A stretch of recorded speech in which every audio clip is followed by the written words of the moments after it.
Iglesia Cristiana La Familia presenta un mensaje a la luz de la palabra. Con el pastor Bernardo Ríos. A continuación.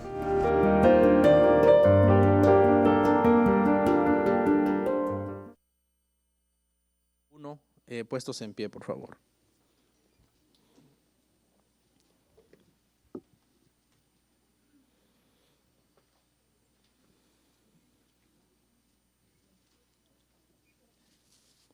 Juan, capítulo 8, versículo 1. ¿Lo tenemos? ¿Estamos listos? Bienvenidos, hermano. Qué gusto verlos a todos hoy. Dice la palabra del Señor de la siguiente manera. Y Jesús se fue al monte de los olivos. Amén. El día de hoy, con la ayuda del Señor, vamos a analizar hasta el verso 20, pero solamente vamos a leer este único verso 1 y vamos a orar. Amén. Oramos. Padre, muchísimas gracias por permitirnos estar el día de hoy en Domingo de Resurrección en la iglesia. El año pasado, debido a la pandemia, el servicio de resurrección fue cancelado en todas las iglesias alrededor del mundo. Pero hoy, un año después de que se había cerrado todo, gracias a ti, algunos todavía estamos en pie y con vida por tu gracia, para poder, Señor, seguir adelante y poder, Señor, reunirnos a celebrar que tú has resucitado. Con esto en mente, sabemos también que las personas que después de la última celebración de resurrección del año pasado al día de hoy ya no están porque han partido, sabemos también que a todos ellos que estaban en la fe, tú les prometes resucitarlos, porque así dice tu palabra, tú eres la resurrección y la vida, y el que cree en ti, aunque esté muerto, vivirá. Padre, gracias por esta oportunidad. Oramos que la exposición de tu palabra sea de gran bendición para todos nosotros. Amén y amén. Siéntense, hermanos.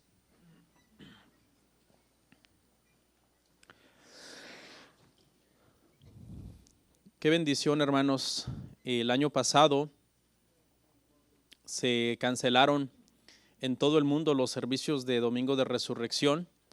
Recuerdo haber estado aquí únicamente con mi familia y el hermano de multimedia que nos ayudó ese día, y todo vacío, y fue bien nostálgico.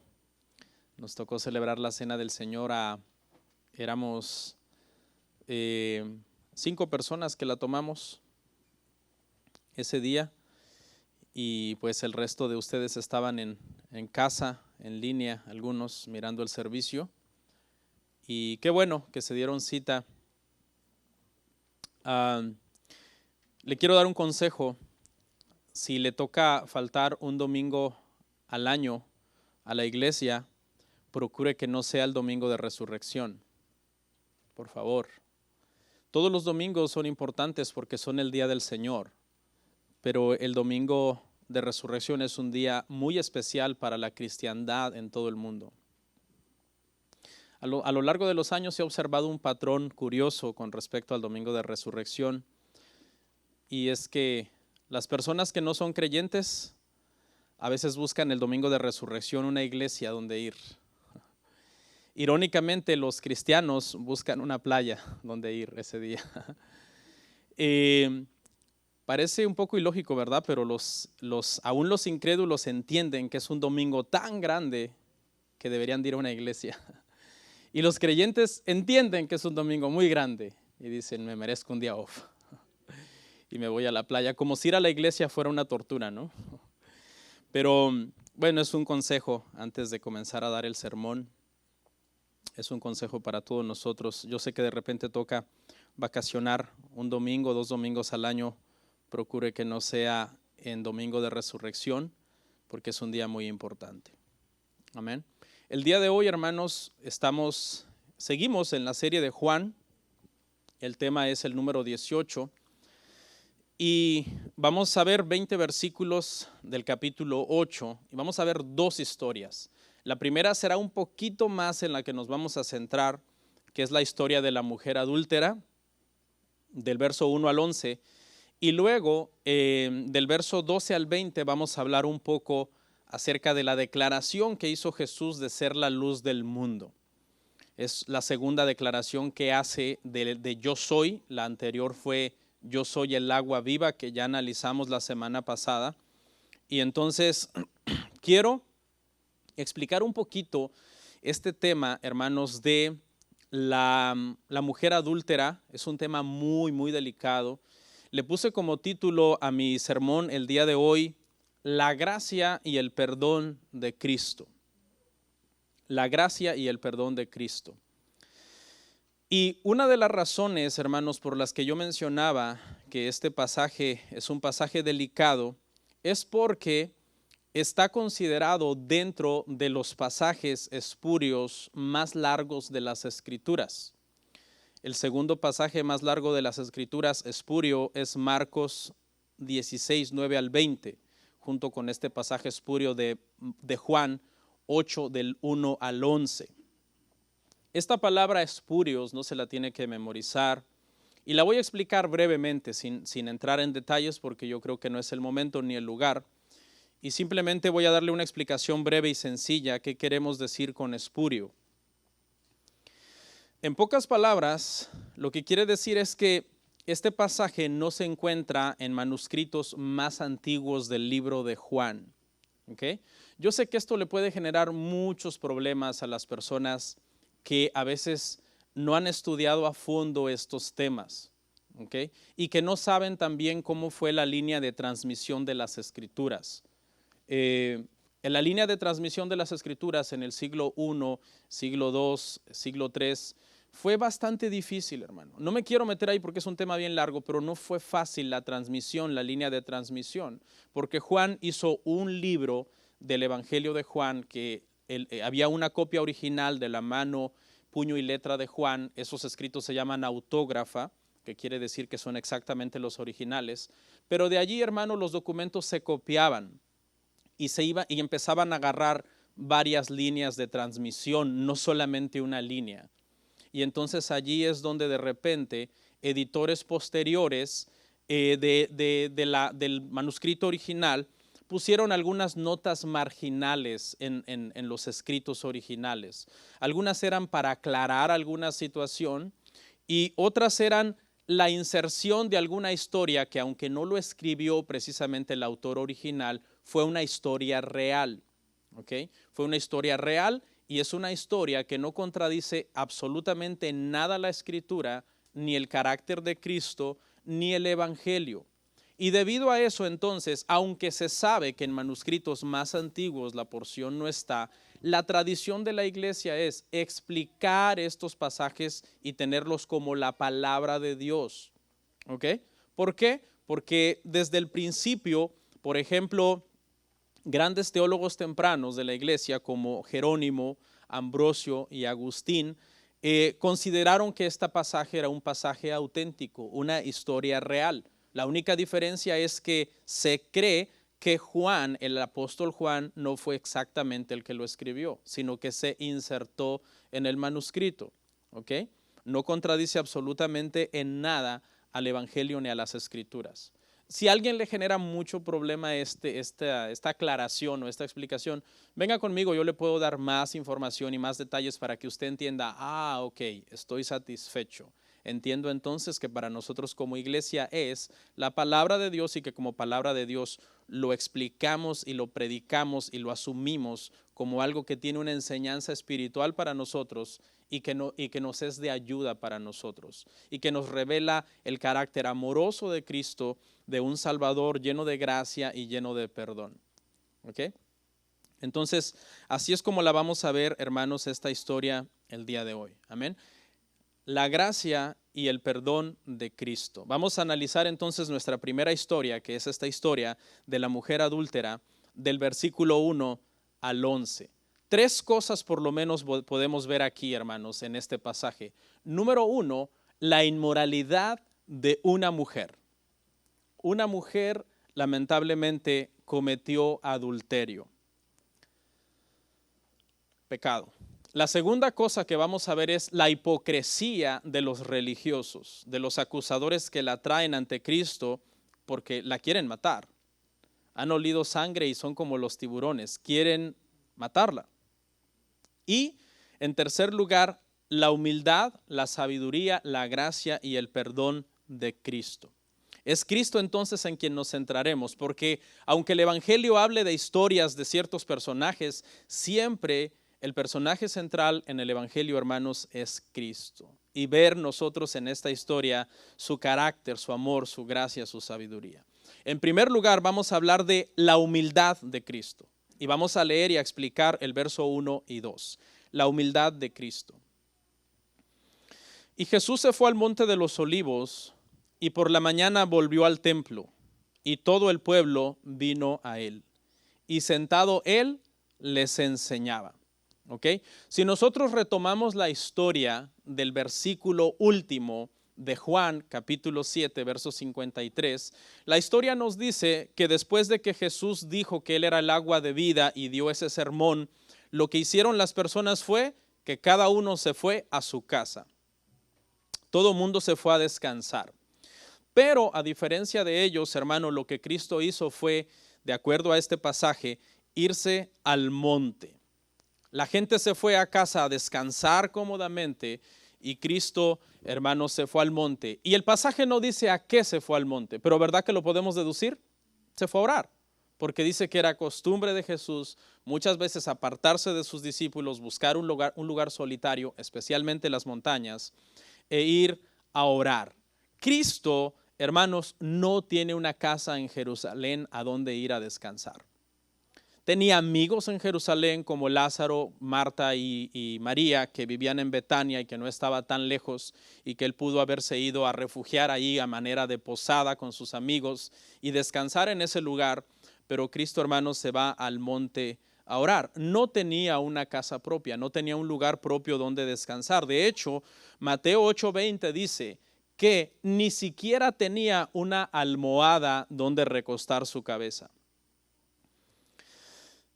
Muchos alegan, hermano, el día de hoy diciendo que Jesús era rico y que por tanto Él quiere que seas rico. El récord de las Escrituras nos muestra a nosotros algo muy diferente. Nos muestra a un Jesús muy humilde, muy sencillo. Y 2 Corintios 8:9 dice que se hizo pobre para que con su pobreza nosotros fuésemos enriquecidos. Pero la explicación correcta del versículo es que cuando dice se hizo pobre, quiere decir que dejó el lugar celestial donde él estaba para venir a habitar entre los hombres. Y estando en semejanza de hombre, se hizo obediente hasta la muerte y muerte de cruz. Y esa es la pobreza de la que habla cuando dice que Cristo se hizo pobre. Y cuando dice que con esa pobreza Él vino a enriquecernos, lo que quiere decir es que vino a darnos entonces a nosotros la salvación. Esa es la riqueza más grande que nosotros tenemos de parte de Dios. ¿Está Dios en contra de la prosperidad y del bienestar y de la salud y de que estemos bien? No. Dios, hermanos, es bueno y tiene cuidado de nosotros. Pero tengamos claro que la prosperidad financiera y la salud y otro tipo de bienestar que podamos tener en esta tierra no es el Evangelio. Eso no es el Evangelio. El Evangelio es simple y sencillamente que Cristo vino a la cruz del Calvario para salvar a los pecadores, de los cuales dijo Pablo, yo soy el peor y el primero. Eso es el Evangelio. Cuando Cristo era bebé, no se encontró un lugar para su nacimiento. Así que se utilizó un pesebre que era prestado. Ahora lo vemos en una escena ya de adulto predicando y después de predicar uno termina muy cansado y lo que quieres es irte a tu cama a descansar. Pero Cristo no tiene una casa y Cristo se va al monte. Más adelante lo vemos justo antes de celebrar la Santa Cena, consiguiendo un aposento prestado para celebrar la última cena con sus apóstoles y posteriormente consiguiendo un burrito prestado para poder entrar a Jerusalén. Después, cuando lo bajan de la cruz, José de Arimatea le presta una tumba que él había cavado para que él fuera sepultado. Todo era prestado. Es irónico, ¿verdad? El dueño del oro y la plata fue muy humilde y fue muy sencillo. Y el creador del universo no tuvo entonces bienes, lujos, propiedades en la tierra. Después de estar en el monte, por la mañana volvió al templo, dice, y les enseñaba. Volvió otra vez a predicar, la gente vino a oírlo y el trabajo era arduo, el trabajo de predicar es muy pesado, hermanos. Yo sé que los predicadores en general tenemos mala reputación, lamentablemente, por los malos ejemplos que se han visto y los escándalos a nivel, hermanos, mundial de muchos predicadores y pastores que lamentablemente deshonran el ministerio con actitudes y conductas completamente contrarias a lo que profesan. Pero la verdad, para ser honestos, hermano, es que hay personas que quieren hacer bien su trabajo de predicación y es un trabajo muy pesado, es un trabajo muy arduo. Y Cristo lo hacía muy bien, porque acaba de predicar, se va al monte a orar y después de volver del monte vuelve a ir a predicar, vuelve a seguir su trabajo de predicador. Vemos entonces aquí, hermanos, la humildad, la sencillez de Cristo. Ahora veamos su sabiduría, vamos a leer del 3 al 8. La sabiduría de Cristo. Entonces los escribas y los fariseos le trajeron una mujer sorprendida en adulterio y poniéndola en medio le dijeron: Maestro, esta mujer ha sido sorprendida en el acto mismo de adulterio. Y en la ley nos mandó Moisés apedrear a tales mujeres. Tú pues, ¿qué dices? Mas esto decían tentándole para poder acusarle. Pero Jesús, inclinado hacia el suelo, escribía en tierra con el dedo. Y como insistieran en preguntarle, se enderezó y les dijo: el que de vosotros esté sin pecado, sea el primero en arrojar la piedra contra ella. E inclinándose de nuevo hacia el suelo, siguió escribiendo en tierra. Para variar, vienen los típicos y clásicos enemigos de Jesús. Dice que aquí habían dos grupos, los escribas y los fariseos, que llegan a interrumpir la enseñanza de Cristo. La gente se está deleitando en su sabiduría. Oír a Cristo era un deleite, era un placer. Pero estas personas vienen y no era cualquier gente, porque los fariseos eran una secta que se daban golpes de pecho de mucha santidad, y los escribas también eran llamados abogados, porque eran los especialistas en la interpretación de la ley y en hacer copias de la ley. No era cualquier gente entonces, conocían muy bien la ley y ahora con ese conocimiento de la ley vienen a hacerle a Cristo una pregunta sobre la ley. Como diciendo, ok, nosotros los escribas, los mejores en cuanto a la ley, vamos a ver si tú de verdad conoces la ley. Y lo que sucede es magistral, no pierda ningún detalle de esto. Porque dice que traen a una mujer sorprendida en adulterio. Se abren paso entre la multitud. Jesús está enseñando a un grupo de personas que lo han rodeado. Y estas personas vienen haciendo escándalo y arrastrando y abriéndose paso y pidiendo permiso o quizás empujando a la gente. Y justo en medio de la reunión, haga usted de cuenta aquí, ahorita alguien entrara a interrumpirnos, y justo en medio de la reunión ponen entonces a esta mujer, dice, sorprendida en el acto mismo de adulterio. No fue un rumor, no fue un chisme, no fue una sospecha, lo vieron ellos con sus ojos, este acto que tuvo que haber sido obviamente muy desagradable. Y le dijeron a Jesús, conocedores de la ley los escribas, en la ley Moisés mandó apedrear a tales mujeres. Tú pues, ¿qué dices? Jesús era conocedor de la ley, los escribas también eran conocedores de la ley. El séptimo mandamiento, Éxodo 20:14 dice, no cometerás adulterio. Y Levíticos capítulo 20 versículo 10 dice claramente que la pena de muerte para los que cometieran adulterio, tanto para el hombre como para la mujer, era que ambos habían de morir apedreados.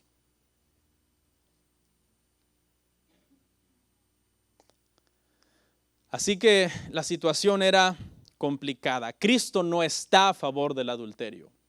Es un dilema complicado porque Cristo está en contra del adulterio. Es más, Él ha elevado las normas morales de sexualidad y dice en Mateo 5, 27 al 28, no es necesario cometer adulterio físico, no es necesario llegar al acto. Si una persona mira a otra y la codicia, han cometido adulterio en su corazón. Así que desde el punto de vista legal, estos hombres estaban en lo correcto. La mujer merecía morir. Pero la pregunta es, ¿dónde estaba el hombre? Porque el adulterio es un pecado que involucra a dos personas. Sin embargo, ellos solamente estaban acusando a la mujer. Si estaban en el acto mismo, los vieron a ambos, ¿verdad? Pero no han traído al hombre. ¿Por qué no han traído al hombre ante Jesús también para demandar la ejecución del hombre? La respuesta está en la frase que sigue. Porque esto decían tentándole para acusarle. Aquí está la respuesta por qué no han traído al hombre. Estas personas no están buscando justicia. Estas personas están buscando probar a Jesús. Así que no les importa. Dice, traigan a quien sea de los dos. Lo importante es que veamos qué es lo que él opina de este adulterio. Además, no era el protocolo, después de que alguien cometía adulterio, llevarlos por ahí ante un maestro en Israel, sino a los tribunales correspondientes para que estos tribunales dictaran entonces la sentencia de lo que se había de hacer con estas personas. Pero estas personas están haciendo todo esto porque lo que quieren es tenderle una trampa a Cristo. Andaban buscando, dice, algo que él dijera, algo con lo cual ellos lo pudieran acusar y de esa forma lo pudieran destruir, porque en Juan 7 dice que la intención de ellos era matarlo. Eso era lo que ellos querían. Así que aparentemente hasta aquí Jesús está entre la espada y la pared. Si se oponía a apedrearla, lo podían acusar de estar violando la ley y por tanto de echar a tierra sus argumentos de ser el Mesías. Por otro lado, si aceptaba apedrearla delante de toda la multitud que estaba en ese lugar, lo iban a acusar de no ser misericordioso. Lo iban a acusar de una persona que no era compasiva, cuando él lo que había manifestado en su ministerio anterior era compasión, sanando a los enfermos, como por ejemplo en el capítulo 5, donde sana al paralítico del estanque de Betesda. La situación era difícil. ¿Por qué? Porque Dios es santo, Dios aborrece el pecado y la ley no sabe nada del perdón. La ley no entiende de perdón, la ley no entiende qué es eso de perdón. La ley es la ley y punto. Pero Cristo, lleno de gracia y misericordia, es el que perdona. La situación es complicada. Ezequiel 18:4 dice, el alma que pecare, esa morirá. Romanos 2:12 dice, el que bajo la ley peque, bajo la ley debe de ser juzgado. ¿Cómo es entonces que Dios perdona a los pecadores? Bueno, por medio del sacrificio de Cristo.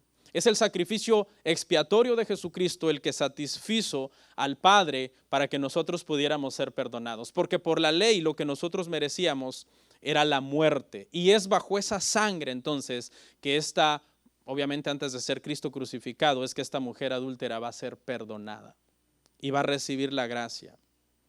Jesús, inclinado al suelo, escribía en tierra con el dedo. Seguro estos religiosos, al ver la indiferencia de Cristo, porque Cristo parece ignorarlos, está predicando, ahora le han puesto una mujer en medio, para de predicar y ahora se pone a escribir en tierra. Yo creo que estas personas están pensando, lo tenemos. No sabe respondernos, no tiene respuesta, nos está ignorando, está saliéndose por la tangente, está buscando excusas para ver cómo escapa a este dilema imposible que le hemos presentado.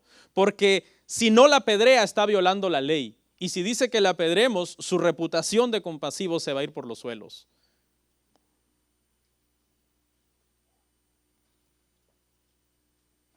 El texto no dice lo que Jesús escribe. A lo largo de los siglos la tradición cristiana ha enseñado varias posturas, las tres son hermosas. Por ejemplo, hay gente que dice que quizás Cristo escribió Jeremías 17:13, donde dice que el nombre de los que se olvidan de Dios es como el nombre de los que es escrito en el polvo, que son los nombres escritos en el polvo, que pasa un viento y los borra, y eso era exactamente lo que estos fariseos y escribas habían hecho. Hablaban de Dios del diente al labio, pero su corazón estaba lejos de Dios. La segunda postura dice que pudo haber estado escribiendo también Éxodo 23:1, donde dice no sean testigos falsos, porque en este momento ellos están siendo testigos falsos, porque no están buscando hacer justicia, sino que lo que están buscando ¿qué? Es simplemente tentar a Cristo, probar a Cristo para provocarle la muerte. Y la postura más popular, en la que más se cree, es que empezó a hacer una lista de los pecados de los acusadores de la mujer. Pero para ser honestos, las tres son solo especulaciones, porque el texto simplemente no nos dice qué era lo que Cristo escribió. Y cuando lo ven escribiendo, el pasaje dice que insisten entonces en preguntarle. Insisten porque Él está callado, Él los está ignorando. Lo que está haciendo Cristo es simplemente darles tiempo para que se sigan hundiendo. Porque entre más insistan, como cuando alguien te agarra entre la espada y la pared y te dice, contéstame, y tú no tienes que contestarle, a ver, dime. Y tú te quedas sin palabras. Y ellos creen que tienen a Cristo ahora acorralado y que no tiene palabras. Lo que pasa es que Cristo está tardando porque entre más tarde su respuesta será más épica. Y ellos están cavando un hoyo para Cristo en el cual ellos van a caer. Porque mire lo que les dijo, se enderezó y dijo, el que de vosotros esté libre de pecado sea el primero en arrojar la piedra contra ella. La respuesta es simple, pero es muy profunda. Porque no negaba la ley, ni suavizaba el pecado de la mujer. No está diciendo que la mujer es inocente, ni está diciendo que la ley es mala. Al contrario, amplía la ley porque ahora expone los pecados de los acusadores. Y al mismo tiempo, en un acto de misericordia, está evitando que la mujer sea apedreada. Fue una respuesta redonda. No negó la santidad de la ley, no excusó la culpabilidad de la mujer, y al mismo tiempo ahora les amarra las manos y por más que la quieren apedrear, no pueden. La respuesta es entonces magistral. Y ahí viene entonces el perdón de Cristo que vamos a ver ahora. El perdón y la gracia de Cristo. Juan 8 del 9 al 11. Pero ellos al oír esto, acusados por la conciencia, salían uno a uno, comenzando desde los más viejos hasta los postreros, y quedó solo Jesús y la mujer que estaba en medio. Enderezándose Jesús y no viendo a nadie, sino a la mujer que estaba en medio, le dijo, mujer, le pregunta, ¿dónde están los que te acusaban? ¿Ninguno te condenó? Ella dijo, ninguno, Señor. Entonces Jesús le dijo, ni yo te condeno, vete y no peques más. Vete y no peques más. Cuando Jesús les dijo, el que esté libre de pecado, arroje la primera piedra contra ella, él sabía que ellos sabían que Deuteronomio 13:9 dice que los primeros que tenían que apedrear a una persona que merecía ser apedreada eran los testigos. Eran los primeros que tenían que arrojar las primeras piedras. Pero ellos, dice este pasaje que leímos ahora, que acusados por su conciencia salían uno a uno, comenzando desde los más viejos. Vinieron a avergonzar a Jesús y salieron avergonzados. Estaban cavando un hoyo para que Cristo cayera y ellos cayeron en su misma trampa, en ese mismo hoyo que ellos hacían. Dice que los primeros en abandonar la escena son los más viejos, quizás porque tenían más pecados, quizás porque eran más humildes para aceptar la derrota, quizás porque eran más conscientes de que Jesús había volteado la situación y ahora ellos eran los que estaban avergonzados. Pero por implicación se supone que entonces después de los más viejos se fueron los más jóvenes. Los jóvenes a veces son más orgullosos, quizás menos conscientes de sus pecados o quizás menos humildes para reconocer sus pecados. Pero los más viejos se fueron primero. Cuando él les dice que el que esté libre de pecado arroje la primera piedra, ellos comenzaron a pensar en todo lo hipócritas que eran, en todos los pecados que ellos tenían. Y se sintieron acusados por la conciencia, pero no arrepentidos. Simplemente era un remordimiento hipócrita el que les dio. Y se fueron. Porque si se hubieran arrepentido, en lugar de irse, se hubieran acercado a Cristo en busca del perdón. Y luego dice que una vez yéndose estas personas, se quedó solo Jesús y la mujer estaba en medio. Hasta ahora la mujer había sido solo una espectadora. La conversación había sido entre Jesús y los acusadores, pero ahora Jesús se dirige a ella. Jesús llama la atención de la mujer. Tuvo que haber sido un shock, porque seguramente lo que ella había estado haciendo durante toda la conversación de Cristo con estos hombres era con los ojos cerrados, apretando los dientes, lista para esperar la primera pedrada, que eran pedradas contundentes con el propósito de matarla. Pero ahora, después de haber estado ella, como decimos en mi país, que uno se hace bolita esperando el golpe, después de haber estado así, se relaja y oye la dulce voz del Señor que le dice que dónde están los que la acusan. Y levanta la mirada y hace contacto entonces con la mirada compasiva del Señor. Y le pregunta, ¿ninguno te condenó? Y ella le respondió, ninguno, Señor. Y entonces Jesús, que era el único que la podía apedrear, le dice, ni yo te condeno. Hay dos razones por las que Cristo era el único que la podía apedrear. Número uno, porque él no tenía pecado. Y número dos, porque él también en su omnisciencia fue testigo del adulterio que ella cometió. Él estaba en ese momento allí también. Y él, a diferencia de los acusadores de esta mujer, él era el único que tenía el derecho legal de apedrearla. Santo y sin pecado, así que podía ser el primero en arrojar la primera piedra, porque dice, el que esté libre de pecado, arroje la primera piedra. Él estaba libre de pecado. Y en segundo lugar, era responsabilidad de los testigos apedrear. Así que él cumplía los dos requisitos y sin embargo él le dice, ¿qué le dice? Ninguno te condenó, yo tampoco. Y le da una instrucción magistral, vete y no peques más. Y aquí la enseñanza, hermanos, para nosotros es que el perdón de Cristo no es una licencia para pecar. El perdón de Cristo para esta mujer es un llamado a dejar su vida pecaminosa, apartarse del pecado. Todos los que verdaderamente, hermanos, hemos experimentado el perdón del Señor, si el perdón del Señor que nosotros profesamos ha sido genuino, ese perdón tiene que estar por ley acompañado de transformación. Tiene que haber transformación. Venimos al Señor tal y como somos, pero cuando venimos genuinamente a Él tal y como somos, no seguimos siendo tal y como éramos. Hoy el evangelio inclusivista dice, es un evangelio liviano, no inclusivista, que dice, Dios es amor. Y dicen esto, dicen, Jesús era amigo de publicanos, de prostitutas, de pecadores, de bebedores, de comelones, así que vengan todos y sigan a Jesús. Sí, está bien, vengan todos y sigan a Jesús, pero hay que explicarles que después que vengan y sigan a Jesús, debe de haber una transformación. Es decir, los drogadictos, cuando vienen a Cristo, se vuelven ex drogadictos. Las prostitutas, cuando vienen a Cristo, se vuelven ex prostitutas. Los homosexuales, cuando vienen a Cristo, se vuelven ex homosexuales. Debe de haber una transformación. Por eso le dice a la mujer, vete y no peques más. ¿Qué pensaba? ¿Que la gracia es barata? Y la ley no la pudo condenar porque la ley no sabe nada de perdón, pero no pudo condenar a esta mujer porque Cristo le extendió la gracia y ahora esta mujer bajo la gracia se puede ir y hacer lo que quiera. No. Momento, dice Cristo, vete, pero no peques más.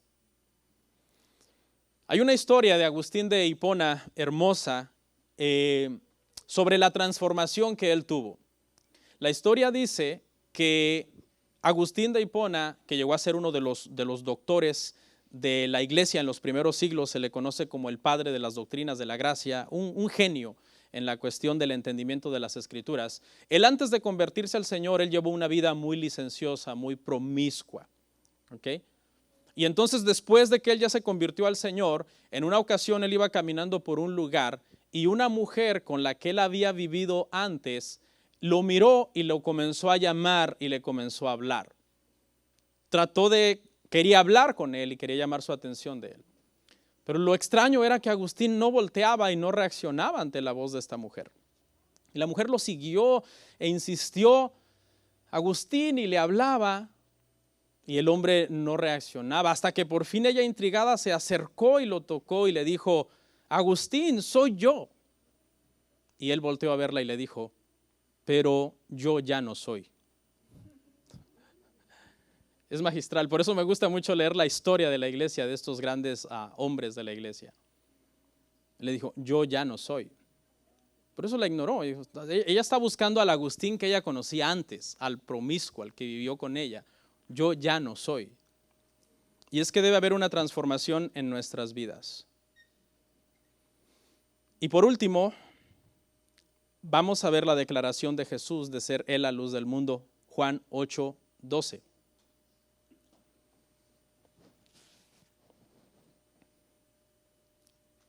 otra vez Jesús les habló diciendo, yo soy la luz del mundo y el que me sigue no andará en tinieblas, sino que tendrá la luz de la vida.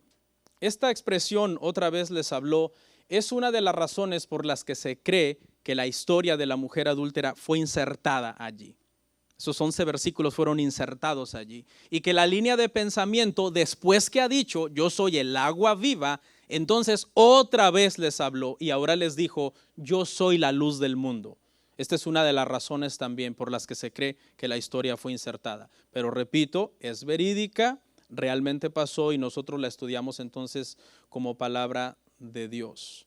En la vez anterior les había dicho, yo soy el agua viva, el que tenga sed, venga a mí y beba.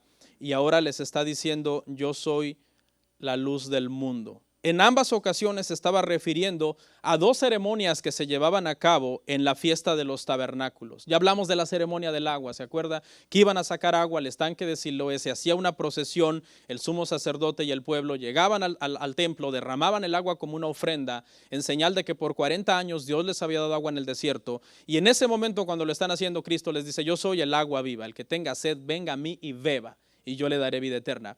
Y también había otra ceremonia que consistía también en la fiesta de los tabernáculos, en encender 4 lámparas gigantescas en el templo, 4 candelabros. No existían las lámparas, ¿no? La electricidad en el sentido de lámpara, en el sentido moderno, pero lámparas en el sentido de cómo funcionaban en aquel entonces. Y entonces dice que estas luces eran tan grandes que muchos patios judíos, de los de la gente judía, podían ver la reflexión de esa luz y se veía esa luz a grandes distancias y hacían unas danzas alrededor de las lámparas, y lo que estaban queriendo decir con esta ceremonia de la luz, de las lámparas, era que la columna de fuego de parte de Dios los había guiado, número 1, los había iluminado, y número 2, número 3, les había quitado el frío en medio del desierto, y eso era lo que ellos estaban celebrando entonces en la fiesta de los tabernáculos. Es en este contexto,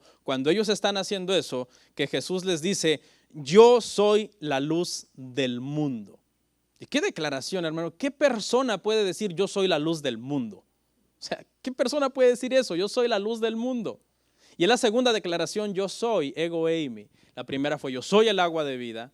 La segunda es yo soy la luz del mundo. Y estos yo soy, nosotros lo relacionamos en Juan, a Éxodo 3:14, cuando Moisés le pregunta su nombre a Dios y él le dice, yo soy te envió.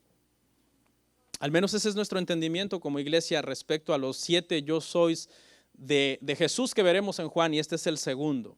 Los judíos sabían quién era la luz del mundo. Muy bien, lea conmigo Salmo 27:1. Jehová es mi luz y mi salvación, ¿de quién temeré? Jehová es la fortaleza de mi vida, ¿de quién he de atemorizarme? Los judíos sabían muy bien que la luz del mundo era Dios. Y Cristo les dice, yo soy la luz del mundo. El que venga a mí no andará más en tinieblas. No andará más en tinieblas. Les está diciendo Cristo entonces, en otras palabras, yo soy Dios. Eso es lo que está implicando. Y después, en el verso 13, vuelven a la carga los religiosos contra Cristo y le dicen, hay una acusación, la acusación de los religiosos. Entonces los fariseos le dijeron, tú das testimonio acerca de ti mismo, tu testimonio no es verdadero. Porque de acuerdo al Antiguo Testamento, según Números 35:30, era necesario el testimonio de 2 personas para que el testimonio fuera confiable. Esto no significaba que el testimonio de una sola persona no era verdad, pero simplemente se necesitaba un segundo testigo para que lo confirmara. ¿Pero podía una sola persona estar diciendo la verdad? Claro que sí. En este caso, Cristo está diciendo la verdad. Yo soy la luz del mundo. Y en Juan 5:39, en Juan 5 me parece, no me acuerdo del versículo, dice, Dios el Padre es el que da testimonio de mí. Y eso es lo que les dice en la respuesta. Veamos la respuesta de Cristo del verso 14 al 20, que es nuestra última parte. Del verso 14 al 20. Mire lo que les dijo. Respondió Jesús y les dijo, aunque yo doy testimonio acerca de mí mismo, mi testimonio es verdadero, porque yo sé de dónde he venido y a dónde voy. Pero vosotros no sabéis de dónde vengo ni a dónde voy. Vosotros juzgáis según la carne, yo no juzgo a nadie. Y si yo juzgo, mi juicio es verdadero, porque no soy solo yo, sino yo y el Padre que me envió. Me perdí. El Padre, sino yo y el que me envió, el Padre. Y en vuestra ley está escrito que el testimonio de dos hombres es verdadero. Yo soy el que doy testimonio de mí mismo y el Padre que me envió da testimonio de mí. Ellos le dijeron, ¿dónde está tu Padre? Respondió Jesús, ni a mí me conocéis ni a mi Padre. Si a mí me conocieseis, también a mi Padre conoceríais. Estas palabras habló Jesús en el lugar de las ofrendas, enseñando en el templo, y nadie le prendió porque aún no había llegado su hora. ¿Okay? Entonces el testimonio de él es verdadero porque Cristo es Dios y Dios es verdadero, pero por si tienen dudas, ¿saben qué? Yo doy testimonio de mí y el Padre que está conmigo. Y su ley dice que el testimonio de dos hombres es verdadero. Ahí está el testimonio de los dos, el mío y el del Padre. ¿Y cuál era ese testimonio del Padre? Bueno, ya aprendimos que el Padre daba testimonio del Hijo por medio de que el Hijo hizo todas las obras que el Padre lo envió a hacer. Todos los milagros, todas las maravillas que Cristo hizo, las hizo porque todas fueron enviadas a hacer por el mismo Padre. Les dice, pues sé de dónde he venido y a dónde voy. Cristo era celestial, había venido del cielo y sabía a dónde iba a volver al cielo después de su crucifixión, su resurrección, su ascensión, iba a consistir entonces en volver a la diestra del Padre. Los religiosos en realidad no lo conocen, ni siquiera sabían que él había nacido en Belén, estaban confundidos pensando que había nacido en Nazaret, mucho menos entendían su origen celestial. Y les dice, vosotros juzgáis según la carne, yo no juzgo a nadie. Esto no quiere decir que Cristo no juzga a nadie, hermano, porque a veces sacamos de contexto la Biblia. Lo que quiere decir es que Cristo, a diferencia de los religiosos que juzgaban según la carne, él no juzgaba según la carne. Los religiosos juzgaban que lo que veían, la acción o a la persona. ¿Cristo qué conocía de la persona? El corazón y los pensamientos más íntimos de la persona. La frase que sigue no lo aclara. Si yo juzgo, mi juicio es verdadero. Por fin, ¿juzgas o no juzgas? No, sí juzga. Lo que pasa es que él no juzga según los religiosos. Porque los religiosos hipócritamente juzgan según la carne. Él no juzga según la carne. Él conoce el corazón y por tanto su juicio es verdadero. Pero si alguien agarra este versículo, dice, Cristo no juzga a nadie, ¿verdad? Y facilito lo saca de contexto. Yo puedo hacer lo que quiera, nadie me tiene que decir nada, porque ni el mismo Cristo juzga a nadie. Cristo dice más adelante, si yo juzgo, mi juicio es verdadero, porque Él es el juez perfecto. Jamás va a emitir un veredicto que está errado o un juicio que es injusto, porque Él es justo. Él les dice, en la ley está escrito, el testimonio de dos hombres es verdadero. Le preguntan, ¿dónde está tu Padre? En el contexto, hermanos, cuando llegamos a Juan 8:41, esto aquí parece que le están preguntando de Dios, del Padre. ¿Dónde está el Padre? Pero si leemos el contexto, cuando lleguemos ahí, al verso 41, le están preguntando por José. Ellos lo que le están diciendo es, ¿dónde está tu Padre? Si nosotros conocemos a José. Porque uno de los mitos que se había regado acerca de Cristo en el siglo I era que él había sido producto de una fornicación. ¿Ok? Ese mito se comenzó a regar en el siglo I, después se escribió en el Talmud, donde dijeron que María se había metido con un soldado romano que se llamaba Pantera y ahí había nacido Cristo, que Cristo era un bastardo. Entonces, cuando lleguemos a Juan 8:41, vamos a leer por qué los religiosos le dicen, nosotros no somos hijos de fornicación, nosotros tenemos un padre, Abraham es nuestro padre, porque lo que están insinuando es, tú eres un bastardo.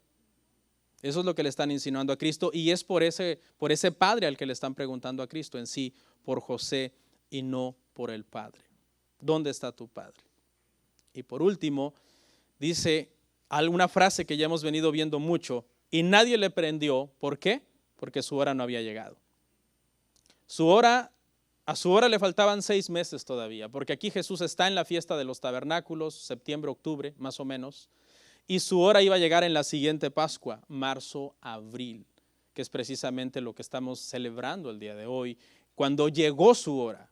Cuando llegó su momento en que él se dejó arrestar y en que él puso su vida por sus amigos. Pero 3 días después se levantó de entre los muertos. Y ahí llegó su hora y entonces volvió a donde él dijo que él iba a volver, a su padre. Su hora no había llegado porque su agenda no estaba gobernada por sus enemigos. Su agenda estaba gobernada por su Padre, porque Cristo es Dios, Cristo es soberano. Amén.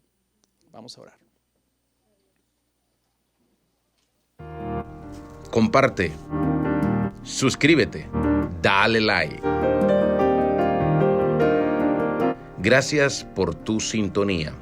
Hasta la próxima. Bendiciones.